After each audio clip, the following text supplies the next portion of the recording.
오늘도 이어서 공기조각에 대해서 같이 살펴보겠습니다. 그 다음에 이제 공조기 실제 운전할 때 제일 문제가 되는 게 이제 동파거든요. 이 동파에 대해서 그래서 제가 이제 제 책에 추가로 좀 따로 넣어놨는데 지금 보면 이렇게 다 동파가 되어버렸죠. 뭐 동파가 코일 하나에서만 해도 지금 이렇게 엄청나게 많은 여러 군데 이렇게 동파가 나버렸는데 보통 이런 유밴드에서 다 찢어지죠. 그 직관에서 찢어지는 경우도 있지만 그런 경우는 아주 드문 경우고 일단 직관이 터지기 전에 벌써 이 유밴드 있는 부분들 이쪽에서 이제 팽창을 하면서 그 주로 많이 용접 부분이나 아니면 유밴드 자체에서 이렇게 찢어지거나 이런 경우가 많아서 밑에다가 이제 그 동파 방지 그 플러그를 이제 그 쓰는 경우가 있긴 한데 이 코일이 터지는 거는 아주 순식간이에요. 그러니까 공조기 자체가 그 뭐 겨울철 같은 경우 영하 뭐 10도의 공기가 들어와서 약 30도, 40도의 공기로 가열을 해서 실내로 그 코일, 열관 코일 휙 지나가는 사이에 가열을 해서 이제 보내는 그런 장치잖아요. 거꾸로 만약에 이 열관기에 제대로 그 온수나 그 스팀이 제대로 공급이 안 돼서 가열이 안 되면 터지는 것도 순식간이죠. 아주 바람이 휙 지나가는 그 순간에 바로 얼어 터져서 얼어 터지는 거는 뭐 10초도 안 걸리는 거예요. 바로 그 순간에 휙 얼어서 바로 순간적인 결빙 생겨서 얼어 터지는 거라서 그 겨울철에는 하여간 이 동파가 한번 터지기 시작하면 굉장히 좀 어떻게 뭐 징조가 있거나 이런 게 아니라서 사전 징후가 있다고 하면 이제 뭐 좀 어떻게 대처를 하겠지만 굉장히 좀 신경을 많이 써야 되고요. 일단은 뭐 이제 내부에 코일 내부에 물이 완전히 퇴수가 안 된 경우 이제 냉수 코일에 물이 제대로 퇴수가 안 돼서 그런 경우가 있죠. 그래서 그런 경우에는 뭐 컴프레셔를 이용해서 압축 공기 이용해서 불어낸다고 하더라도 밑에 잔수가 몰리는 경우가 있어요. 충분하게 그 코일 다 불어주지 않으면 코일 에어 컴프레셔를 이용해서 하더라도 그 에어 컴프레셔에서 공급되는 공기 양이 코일은 무지하게 큰데 15mm 호스 안에 연결해서 하게 되면 컴프레셔 부른 물이 이제 위쪽에서만 저쪽 반대편으로 쭉 가면서 불어주는데 밑에 부분에서는 그 안에 있는 그 코일 내부에 그 튜브 안에 있는 그 잔수들 남아있는 거 표면에 남아있는 그 물까지 다 훅 불어주지 못하는 거죠. 위에서 것들은 잘 불리는데 그럼 그렇게 해서 다 빠진 줄 알고서 이제 다른 다음 장에 넘어갔는데 나중에 이제 밑에 쪽에 있던 튜브 내부에 있는 물들 코일 표면에 붙어있던 물들이 이제 줄줄줄 시간이 흐르면서 떨어져서 밑에 부분에 코일에 이렇게 고여서 밑에 부분 얼어 터지는 경우가 종종 생기는 거죠. 대부분 그래서 코일이 얼어 터지면 퇴수 작업이 잘 안 돼서 얼어 터지는 밑에 부분에서 많이 얼어 터지고요. 그 다음에 이제 버터플라이 밸브 같은 게 이제 그 뭐 예를 들어 이제 보통 우리 버터플라이 밸브가 10kg짜리 버터플라이다 그러면 내압 성능이 11kg 조금 넘거든요.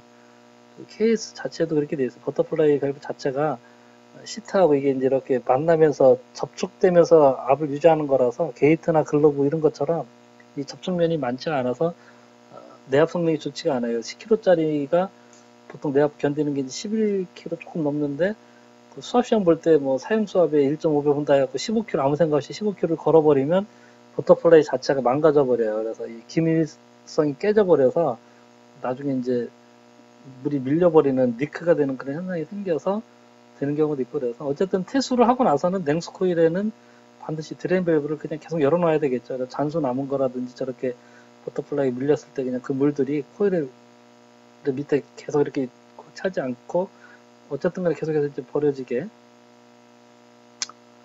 그 다음에 이제 공조기 정지 시에 외기 쪽에 외기 단파가 개방이 돼서 그 외기가 그대로 공조기로 들어오는 경우, 그 온수 코일 같은 경우도 이제 밤에 공조기가 작동 안 되면 얼어 터지는 경우, 이런 경우도 이제 상당히 많고, 또 그런 경우도 있어요. 이게 외기 쪽에 단파가 다쳤는데 그림상으로, 제어상으로는 다 다쳤어요. 근데 실제 이제 공조기 안에 점검구 문을 열고 이렇게 안을 봤더니 이게 이제 다 닫히지 않고 조금 남아있는 경우도 있어요. 이게 액추레이터를 고정을 할 때 제대로 각도를 충분한 각도로 안 해준다든지 아니면 이것도 계속해서 작동되면서 그 부분들이 조금 유격이 생기거나 느슨해졌다든지 또는 뭐 필터 같은 거나 나중에 이제 그런 액추레이터 이런 거 달면서 피스를 이제 그 단파에 달면서 그 피스 때문에 날개가 100%또 안 된다든지 뭐 이러저러한 부분들이 있어서 외기적 단파도 겨울철 전에는 한 번씩 반드시 다쳤을 때 100% 다치는지 누설이 없는지 확인을 좀 하셔야 되고요.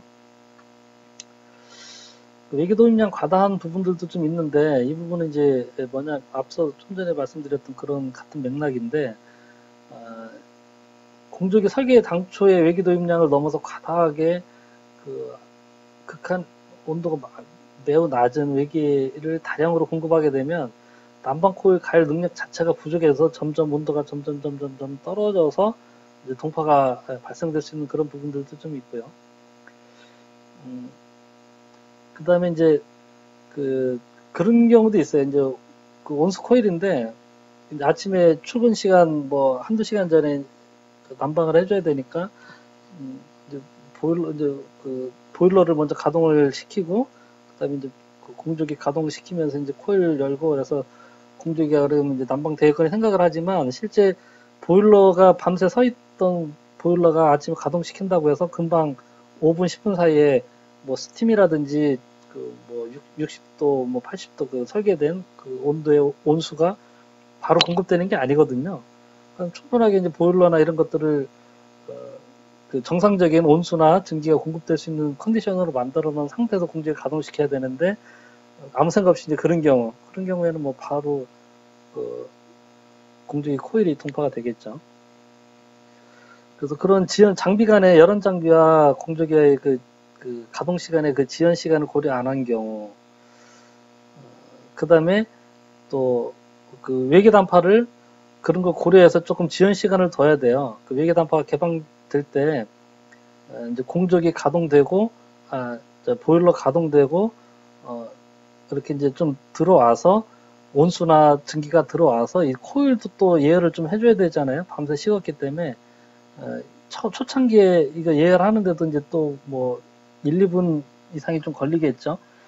그런데 이제 그 코일이 예열도 되기 전에 영하 15도의 공기가 이제 바로 들어오고 공조기 가동시키면서 팬 가동시키고 제어 밸브 열고 외계 단파 열고 이렇게 해줬는데 동시에 다 가동되도록 하게 되면 팬이야 문제 돌겠죠. 전동 밸브 온수나 뭐 증기 밸브 전동 밸브 열리는데 시간이 좀 필요하죠.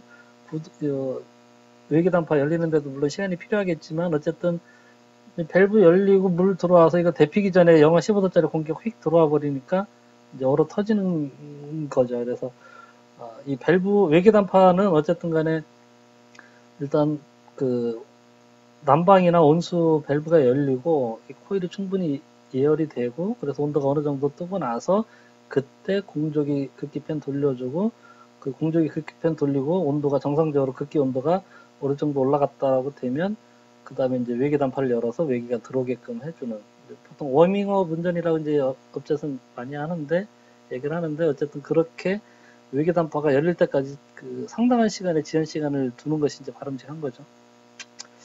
요거는 이제 공조기 설계가 그 환기가 80% 되고 20%는 밖으로 나가고 그래서 20%의 외기가 들어와서 합쳐져서 이제 되게끔 이렇게 설계가 된 공조기예요. 그래서 실내에서 25도의 공기가 들어오고 외기가 15도 들어와서 이제 혼합 참도의 온도가 한 17도 정도 이렇게 되도록 설계된 공조기인데 이거를 이제 겨울이나 뭐 이런 때 뭐 그 운영자가 잘못해서 100%다 버리고 외부 공기가 100% 들어오게 해버리면 이 코일에 들어오는 공기 온도가 영하 15도 외부 온도 영하 15도짜리 공기 100%다 들어오다 보니까 코일의 능력도 부족하고 특히나 이제 이런 부분 이렇게 되면 이제 윗부분 쪽에 어쨌든 이렇게 이제 공기가 들어오면서 외기가 보통 위에 있기 때문에 이런 경우에는 윗부분에서 동파가 좀 많이 생겨요. 증기가 이렇게 들어오면 증기가 100% 다 위에 가는 게 아니죠. 증기는 이제 햇볕 통해서 또 그게 수령만큼이 쫙 분배가 되다 보니까 그 외기는 다 위쪽에 몰리고 그 위에서 가다가 보면 저 끄트머리 가서는 여기서는 괜찮겠지만 끝에 가서는 식은 데다가 영하 15도짜리 휙 지나가면서 이 끄트머리 쪽에서 이제 동파가 동결이 생겨버리는 거죠. 요렇게 돼요, 실제. 공기가 알아서 뭐 이렇게 가고 이게 이렇게 와서 뭐 잘 균일하게 혼합된 뭐 10몇 도의 공기가 코일로 들어가는 게 아니거든요. 밑에는 실내에서 온 공기들이 대부분 요 혼합 믹싱 단파가 공적이 중간에 있다 보니까 이렇게 충류가 생길 수밖에 없는 구조예요. 밑으로 이렇게 실내 공기는 가고 외기는 거의 대부분 위쪽에 이렇게 집중이 돼서 충류가 생기겠죠, 당연히. 이렇게 이제 충류가 생기는 거를 방지하기 위해서 이제 여기에 그 일종의 가이드베인 날개 같은 거를 추가해서 에어믹서라고 이제 예전에 했는데 요즘은 못 본 것 같아요. 제가 예전에 한 10몇 년 전에는 이거를 이제 한번 설치해 본 적이 있는데 다른 데로는 효과는 있는 것 같아요. 제가 그렇게 하고서 테스트 해보고 하니까 요즘은 어쨌든 에어믹서를 업체에서도 뭐 잘 하지는 않는 것 같은데 기류를 좀 균일하게 해줄 필요가 좀 있고요. 온수나 증기가 이제 순환이 불량한 거에 증기 코일 같은 경우 이제 대표적인 게 응축수 배출 불량이에요. 응축수 배출 정지 조건에 걸렸다든지 그 트랩 자체 용량이 부족하다든지 뭐 이런 경우고요. 그다음에 스테라나 같은 거 막힌다든지 투웨이 컨트롤 밸브 고장 이런 게 맞고 이제 온수 코일 같은 경우에는 그 공기의 정체 이런 부분도 있고요. 증기 코일도 마찬가지예요. 증기 코일도 에어 정체가 되면 그걸로 인해서 제대로 열교환이 안 될 수가 있어요. 뒤에 아마 좀 내용이 있을 건데. 그 다음에 이제 그 코일이 좀 커지면 특히 이제 온수 같은 게 냉수는 그나마 조금 덜한데 온도 차가 이렇게 극심하지 않아서 온수나 증기 코일 같은 경우는 코일 사이즈가 커지면 그 이런 거죠. 이제 이렇게 증기가 들어와서 어쨌든 그래도 이제 위쪽에가 조금 이게 이렇게 해놨다고 해서 균일하게 다 100% 나가지는 않겠죠. 그래서 조금 위쪽에가 증기가 많이 가고 밑에 조금 떨어지고 뭐 이렇게 하다 보면 이제 전체적으로 온도가 균일하게 안 되고 또 이게 또 반대가 될 수도 있겠죠. 스팀은 이렇게 하지만 아까도 말씀드렸다시피 위에서 외기가 주로 위에 많이 측류가 생기면서 집중이 되다 보니까 위에는 그 스팀이 공급됨에도 불구하고 코일 전체적인 그 온도가 많이 낮고 밑에는 실내 재순환되는 공기에 지나가니까 증기가 어느 정도만 지나가도 이 코일의 온도가 많이 올라가서 거꾸로 이거와의 거꾸로 현상이 생길 수도 있겠죠. 그래서 어쨌든 전체적인 균형이 불균형해지면서 이런 부분들에서 이제 그 용접 부분 같은 게 터지는 거죠. 헥타에 연결된 튜브에 그런 부분들이 터질 수도 있다는 얘기고요. 뭐 단열은 뭐 그렇고요. 그다음에 이제 뭐 동파 방지 댐퍼 코일 같은 경우에는 그 온수 타입에 뭐 이런 데는 이제 그 코일 안에 부동액을 넣는 경우도 있어요. 또 외부에 그냥 노출된 공기를 설치한 경우에는 그 냉온수 자체에 뭐 부동액을 넣는 경우도 이제 간혹 있다고는 하는데 어쨌든 뭐 그런 부동액이 그 아무 생각 없이 압이 떨어졌다고 해서 보충을 하면서 이제 물만 보충을 해주면 부동액의 희석 비율이 낮아져서 혼합 비율이 낮아져서 이제 뭐 예를 들어 영하 10도까지 견디게끔 맨 처음에 부동액 넣어놨는데 계속 그 다음에 물만 보충하다 보니까 뭐 영하 1도에서도 그냥 바로 얼어 터지는 그런 사태가 생길 수도 있겠죠. 저는 공적이 얼어 터지는 거 대부분은 자동지업의 문제라고 봐요. 그 정상적인 작동 상태에서 터지는 게 이제 여태까지 얘기했던 뭐 외계 도입량이 너무 많다든지 뭐 스테레나 이물질이나 자동제어 밸브의 문제, 응축 스트랩의 문제 이러저러한 걸로 인해서 제대로 그 증기나 온수가 순환이 안 돼서 생기는 문제 이런 부분들도 있겠지만 대부분의 것들의 상당한 부분들이 자동제어 프로그램상 세팅을 제대로 못해서 세팅만 제대로 해줬으면 충분히 막을 수 있는 그런 부분인데 이제 저런 부분들이 어떤 거냐면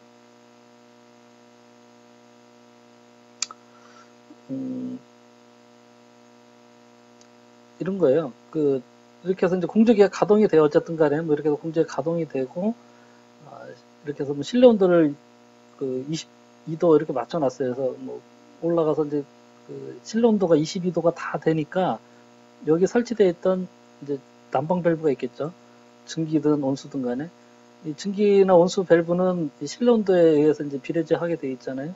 실내 온도가 22도가 다 됐어요. 그러니까 이 밸브를 그냥 닫히게 해놓은 거예요. 제로로 닫히게 해놓으면 어떻게 되겠어요? 온수나 증기가 순환이 안 되니까 그때 외기는 들어오고 있고 순간적으로 얼어 터져서 그런 경우가 있어요. 아마 지금도 이제 상당수의 현장에서 이 난방용 밸브, 증기든 온수든 간에 이 난방용 밸브를 실내 온도 설정 조건하고 연동해서 비례제어를 할 때 100% 닫히게끔 그냥 아무 생각 없이 해놓는 경우도 상당히 있을 거거든요. 그런 경우가 상당히 위험한 거죠. 세팅 자체를 잘못하는 거죠. 그래서 어쨌든 이제 동파 방지를 위한 조치를 보면 일단 동저기 이전에 퇴수가 잘 되어 있는지 퇴수도 잘해야 되겠고요. 또 밸브나 이런 것들이 리크되거나 밀리는 게 없는지, 그다음에 동파 방지 그 전기 히터가 공조기 안에 믹싱 참바 안에 다 설치가 돼 있잖아요. 그게 열선이나 이런 것들이 그 온도 조절기가 거기 붙어 있죠. 온도 조절기 값들을 좀 바꿔가면서 그 잘 테스트 되는지 한번 확인을 해봐야 되겠죠.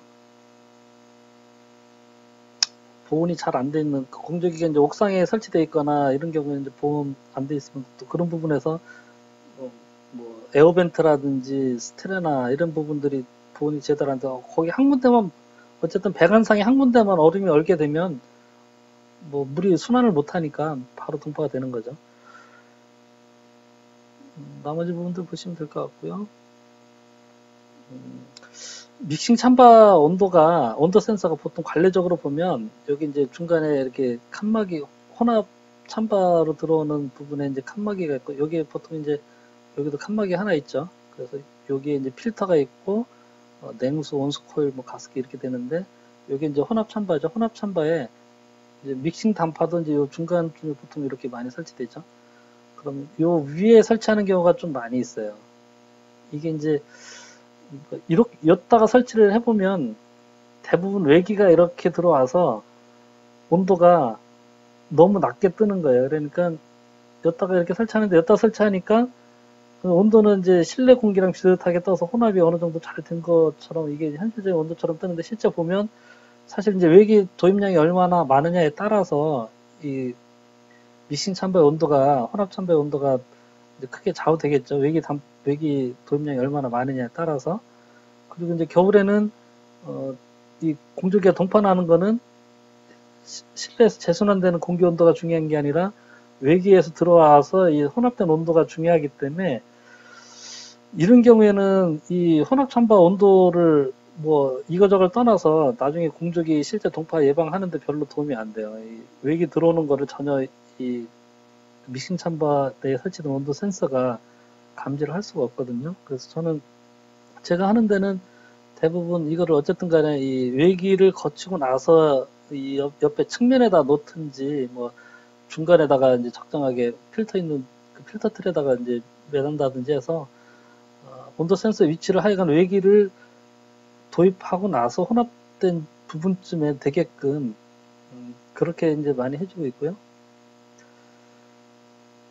그 다음에 이제 그 에어 가이드예요. 이거는 이제 에어 믹서 아까 그 외기가 들어오는 게 위에서 충류가 생기니까 그거를 이제 해소해주기 위해서 이게 보면 요 외기가 들어온 게 밑에까지 어느 정도까지 내려오도록 중간중간 이렇게 이제 칸막이처럼 해서 덕들 이렇게 이제 말하는 것 통해서 이 그 리턴되는 공기 영향을 안 받고 일단 밑에까지 내려와서 밑에 와서 이렇게 되도록 한 거고요. 요 에어 가이드가 사이에 있어요. 절반 정도 껴 있는 거죠. 그래서 요 위에서도 일부 절반은 그 리턴되는 공기에 지나가고 절반은 외기에 내려오고 또 절반은 외기가 또 위에서도 이렇게 섞여서 가고 이렇게 되어 있는 이제 에어 믹서고요. 충류 방지하는 데는 도움이 많이 될 것 같아요. 공조기가 높이가 좀 높은 공조기는 이런 에어 믹서를 좀 고려해 보실 필요가 있고요. 동파 방지 댐퍼 코일을 이제 외기 도입량이 많은 경우하고 외조기 같은 경우는 동파 방지 댐퍼 코일을 100% 요즘 설치를 하고 있죠. 이 동파 방지 댐퍼 코일은 이 내용들을 조금 쭉 보시면 뭐 이해는 될 것 같고요. 이게 이제 날개가 그 코일이 이렇게 절반만 있어요. 여기 이제 그 동파 방지 댐퍼 코일 단면을 잘라서 이제 옆에서 이렇게 본 건데 여기가 온수나 증기가 지나가는 코일이에요. 코일 튜브가 있는 거고 여기 이제 코일 핀이 있겠죠. 그 핀이 붙어 있는 그 열교한 코일이 있고 중간중간 듬성듬성 없는 거예요. 그래서 100% 바이패스 시킬 때는 요 코일 앞뒤에 이렇게 이제 날개가 있어. 요 날개가 코일 앞뒤에 있는 날개가 이렇게 벌어졌다가 붙었다가 벌어졌다가 붙었다가 이렇게 하게끔 돼 있는 거에서 요 날개가 100%다 벌어지면 그 통과되는 모든 공기가 요 코일을 거쳐서 외기 영하 12도 공기가 다 코일을 거치니까 10도로 예열이 돼서 이제 그 다음에 있는 그 난방 코일로 가게끔 이렇게 된 거고요. 이 뒤에 온도, 이제 외기 온도가 많이 낮지 않은 뭐 영하 4도인 경우에는 반반 정도, 반은 열경 코일을 거치고 나머지 반은 그냥 코일을 거치지 않고 바로 바이패스 되는 이 공간으로 통과하게끔 이렇게 해서 이렇게 맞춰주고, 외기 온도가 10도일 경우에는 이 단파를 100% 다 닫아버리는 거죠. 그럼 코일로는 하나도 통과를 못하고 다 바이패스로만 이렇게 통과를 하는 거죠. 이 바이패스 부분으로 통과하더라도 이제 코일 약간 거치면서 이제 온도가 올라가니까 11.3도 이렇게 돼서 이제 그 본 코일에, 본 난방 코일이 뒤에 있겠죠. 그 11.3도 공기를 이제 난방 코일에서 3, 40도 공기로 데펴서 실내로 공급을 하겠죠. 그 자동제어를 그 세팅을 할 때 통풍방지 고려해서 이제 어떻게 했으면 좋겠냐 이 부분을 좀 잠깐 적어 놓은 건데, 일단 기본적으로 공조기 정지 시에는 외기 단파하고 배기 단파는 100% 무조건 크로스가 돼야 되겠죠. 그 다음에 공조기에서 그 자동 제어에서 공조기 가동 명령을 딱 입력을 하면 일단은 난방 밸브가 먼저 이제 열리고, 그 다음에 저 밑에 그 난방 온수 수납 펌프라든지 뭐 보일러가 가동됐는지를 일단은 그거를 그 확인 신호를 받아서, 그게 만약에 보일러나 온수 수납 펌프가 가동이 안 돼 있다라고 하면 공조기가 그 다음 단계로 넘어가지 않게끔 인터럽을 걸어 놓는 게 이제 제일 좋겠죠. 그래서 밑에 수납 펌프가 가동됐는지 안 됐으면 가동시키고, 그래서 일정한 시간 그 밑에서부터 이제 또 온수가 이 공조실 공조기까지 올라와야 되니까 그 시간 뭐 5분이든 이렇게 이제 적정하게 봐서, 뭐 그런 부분들은 나중에 세팅하면서 이제 그 조정을 해주면 되겠죠. 운전 이렇게 하면서 경향들을 좀 봐서. 또 조건들까지 다 되고 나서 이제 그 실내로 공급되는 그 급기의 온도가 충분한 그 공조기 설계 온도 정도까지 이제 올라간다고 그게 감지가 되면, 급기 측에 설치된 온도 센서 온도가 감지가 되면 그때 이제 외기 단파를 열어주면 되겠고요. 그 공조기 혼합 참보 온도가 이제 4도 이하로 저하될 경우에 경보 발생시키고 공조기를 중단시킨다고 했는데, 이거는 이제 공조기 가동 중에도 외기 온도가 영하에 너무 낮은 그 공기들이 들어오게 되면 이제 충류가 생기는 경우 위에가 동파가 날 수 있기 때문에 이제 제가 이런 내용을 넣어놨는데, 이 부분들은 이제 공조기마다 그 외기 도입량이라든지 코일 그 설계를 할 때 코일 1차 측의 그 온도를 얼마로 뒀는지 뭐 이런저런 부분들을 좀 따져봐야 되겠죠. 그래서 이 부분들은 나중에 이제 그 공조기의 어떤 상태나 특성에 따라서 뭐 4도씨보다 더 낮아도 상관없게끔 조절한다든지 아니면 오히려 더 높인다든지 조절을 하시면 될 것 같고요. 아까 이제 그 얘기죠. 외기 온도가 0도씨보다 낮은 영하의 온도일 경우에는 그 상태에서 이제 공조기 운전 시에 외기 단파가 뭐 10%든 20%든 이렇게 개방되어 있는 상태로 그 운전이 하고 있어요. 그런 경우에는 실내 온도가 설정된 온도에 맞춰서 이제 도달을 했다 하더라도 그 온수라든지 그 증기 그 난방용 밸브를 그 100% 닫히지 않게끔 설정하는 거예요. 그래서 실내 온도가 자기 설정됐던 온도까지 올라갔다 하더라도 비례되는 밸브를 이렇게 닫을 때 외기 단파가 열려 있으면 뭐 10%든 20%든 밸브가 유지되게끔 그렇게 설정을 해야 된다는 얘기죠. 그렇지 않으면 순식간에 그 외기가 들어오는 문제 때문에 윗부분에서는 순식간에 이제 동파가 날 수가 있으니까. 그 다음에 이제 그 공조기 설계 때 외기 도입 비율이 이제 부하계산서에 보면 다 나와 있어요. 뭐 이게 전체 그 급기량의 그 외기 도입량이 30%인지 20%인지 뭐 40%인지 50%인지 이 내용을 봐서 아주 그 추운 혹한기에는 일단 전해기 방식으로 운전이 되지 않도록 하고요. 그 영하 뭐 10도 이하일 때 영하로 떨어진 상태에서 누가 임의로 실내가 환기가 좀 시켜야 되겠다라고 해서 100% 전해기 방식으로 그 운전시켰다고 하면 그런 경우에 이제 동포방지 경고 메시지를 표시하게 이렇게 해주면 되겠죠. 그리고 이제 뭐 영하 5도나 10도 이하로 떨어지면 외기 단파가 공조기에 설계된 그 외기 온도에서 그 퍼센테이지 이상으로는 외기 단파가 열리지 않게끔 그렇게 이제 제한을 좀 인터락을 또 걸어둬도 되겠죠. 뭐 그다음에 이제 그 자동제어 밸브가 100% 개방이 돼서 이제 실내 온도가 아직 그 설정된 온도에 도달하지 않았어요. 그래서 자동제어 밸브를 100% 개방을 했는데 거꾸로 이제 그 극기 온도의 추이를 보니까 온도가 오히려 더 떨어져요. 그러면 이제 뭔가 이상이 있겠죠.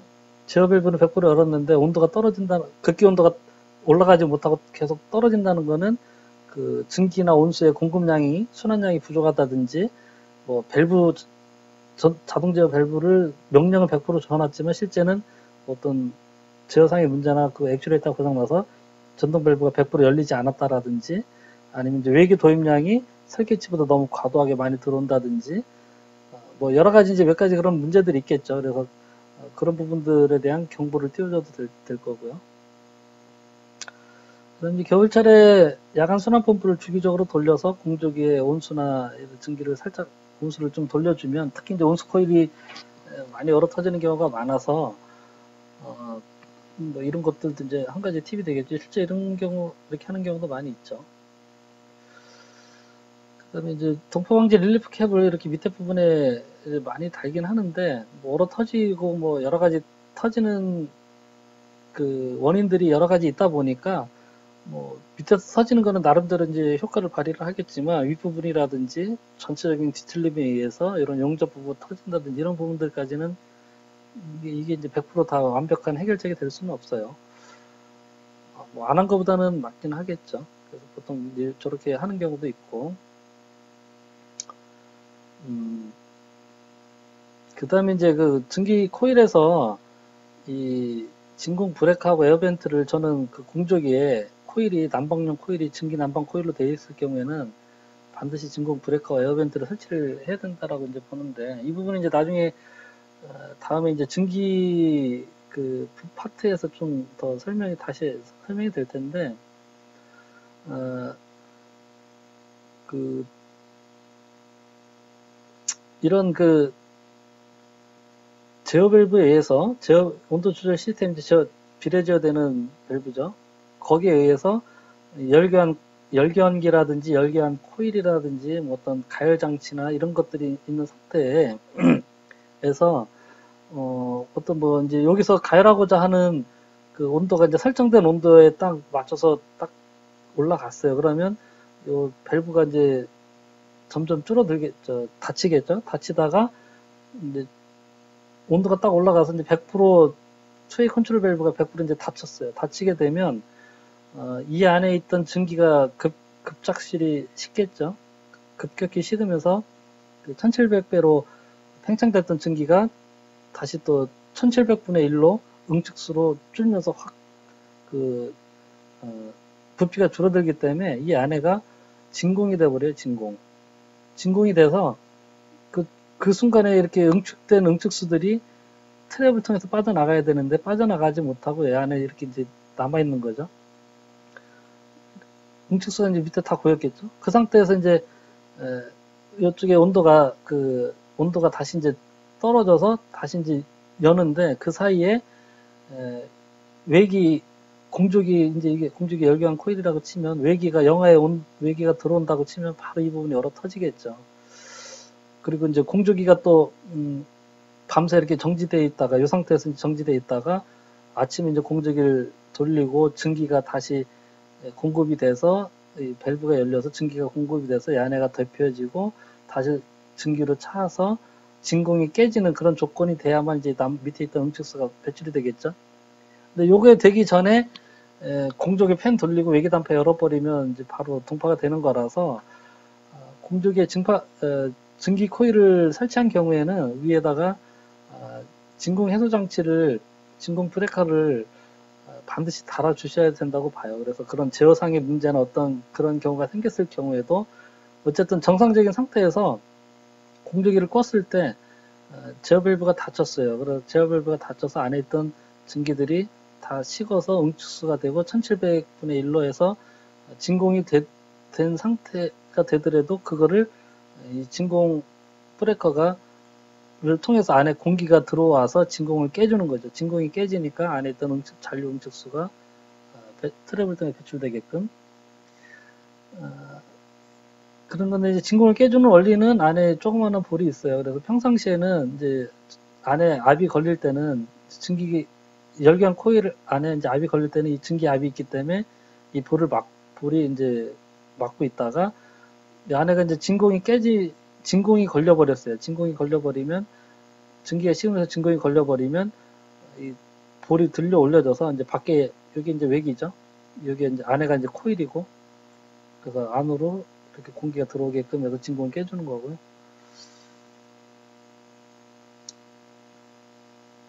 이게 보일러가 가동될 때 이제 수위가 이만큼 돼서 보일러가 가동됐다가 보일러가 꺼졌어요. 꺼졌더니 보일러 안에도 이제 노통연관 보일러 안에도 증기가 응축이 되면서 부피가 확 줄어들면서 진공이 걸려서 응축수 탱크에 있는 물이 이렇게 빨리 올라간 거예요. 빨리 올라가서 이제 그만큼 이제 만수가 거의 되다시피 그런 이제 사진이고요. 저기 이제 일단은 비레저 밸브랑 트랩하고 이 중간에 뭔가 있을 때 이게 열기관 코일이든 뭐든 간에 이제 비레저 밸브가 닫히고 트랩하고 요 사이가 이제 진공이 되는 거니까 그게 이제 대부분 그 열기관 코일이나 이런 열기관기 장치인데 뭐 배관이나 이런 쪽에도 이제 이런 조건들이 걸릴 수가 있겠죠. 그래서 햇다나 이런 데도 이렇게 이제 여기 진공 브레이커입니다. 진공 브레이커를 이렇게 이제 설치하는 경우도 좀 있고요. 요거는 이제 개통을 좀 봐야 되겠죠. 에어벤트는 진기용 에어벤트인데요. 요건 이제 스팀 국솥의 사례예요. 스팀 국솥에 이제 스팀이 들어오면 이 안에도 이제 증기가 있겠, 진공 브레이커를 달았으니까 이제 공기가 들어왔겠죠. 스팀 들어왔다가 이제 식고 나면 응축수는 다 이제 나가고 나면 응축수가 다 나가고 나면 스팀은 공급 안 되고 그러면 안에 뭐가 있겠어요? 공기가 있겠죠. 다시 스팀이 공급될 때 이렇게 이제 스팀이 오면서 식어서 응축수에 이제 떨어져서 이렇게 응축수는 나가겠죠. 근데 공기는 이제 반대편으로 몰려서 이쪽에 공기가 정체가 되니까 가열이 균일하게 안 되는 거죠. 이쪽 그 국솥의 능력이 안 나오는 거예요. 이만큼만 이제 가열이 되고 여기는 증기 때문에 잘 안 되는데 뭐 증기나 공기나 스팀이나 뭐 그가 아니냐 다 같은 기체니까 같은 게 아니죠. 공기는 공기고 스팀은 물이죠. 물이 증발된 게 이제 스팀이고 공기는 공기예요. 그러니까 이제 뭐 그냥 그렇게 따지시면 돼요. 뭐 예를 들어 공기도 질소가 있고 산소가 있는데 뭐 질소나 산소나 다 똑같은 거 아니냐? 근데 우리가 뭐 예를 들어 어떤 용도가 있어서 뭐 산소가 필요하면 같은 기체라고 하더라도 산소냐 뭐 LPG냐 공기냐에 따라 다르겠죠. 그런 것처럼 같은 이제 기체 상태라고 하더라도 스팀하고 공기는 완전히 다른 거예요. 스팀은 물이고 공기는 공기일 뿐이죠. 그래서 어쨌든 그런 경우에는 이 끝부분에다 에어벤트를 달아서 이 차 있는 공기를 빼주지 않으면 안 되는 거고요. 이게 이제 공중에 들어가 있는 열기관 코일일 때도 마찬가지죠. 열기관 코일이고 밑에 이제 에어벤트 보통은 이제 반대편으로 해서 응축수가 나가죠.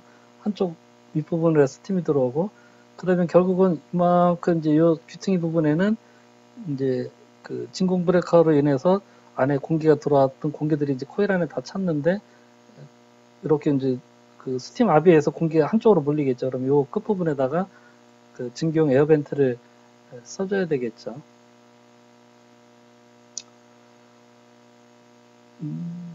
그래서 이게 이제 물용하고 진기용이 다른데 뭐 열기관 코일 이런 것도 다 마찬가지고요. 그 진기용은 위에 에어벤트가 들어가 있는 타입이에요. 물용은 그 버켓이 있어서 그 버켓에 그 공기가 차면 부력에 의해서 공기 배출구를 열었다 막았다 하는 이제 그런 타입인데 이 진기용 에어벤트는 위에 이제 그 온도에 따라서 그 팽창하는 바이메탈이 설치가 돼 있어서 그 평상시에는 이제 그 스팀이 있을 때는 이게 팽창돼서 이제 닫히고 스팀이 없을 때는 식어서 그 스팀이 없다는 거는 에어가 있는 거죠. 그 증기배관에 스팀이 아니면 이제 나머지는 에어니까 에어나 불응축가스나 뭐 이런 것들이 있으면 이제 그거에 의해서 바이메탈이 열리고 닫히고 이제 증기냐 아니냐에 따라서 온도에 따라서 배출구를 막았다 열었다 이렇게 해주는 거죠. 그래서 증기용하고 물용은 다르니까 그거를 좀 해서 써야 됩니다. 네, 여기까지 이제 말씀드리고요. 그 공조기에 대한 부분 마치겠습니다. 수고하셨습니다.